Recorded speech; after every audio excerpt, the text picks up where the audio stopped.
Opposition leader jail میں ہے، اس میں کوئی شک نہیں. کیا ان پولیٹیکل پارٹیز نے اس اسٹیبلشمنٹ کے اشتہار کو دودھ نہیں پلایا؟ وہ جو سرینا ہوٹل کا محفل تھا اس میں کوئی تلخی نہیں ہے اور ہم اپنا جان چھڑائیں.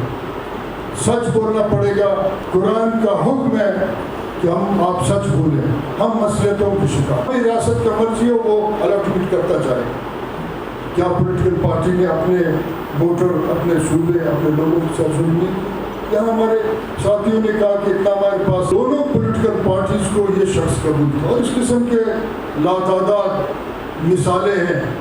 کیا آج کے اس میڈیا کے دور میں لوگوں کو نظر نہیں آتا کہ یہ سب کچھ کون کر رہا ہے اور کیوں ہو رہا؟ اور انسانی حقوق اور جمہوری حقوق جب لوگوں کے تصور میں نہیں تھا کہ جمہوری حقوق جو ہوتے ہیں، تو آپ نے اس خطے کے لوگوں کو پیغام دیا.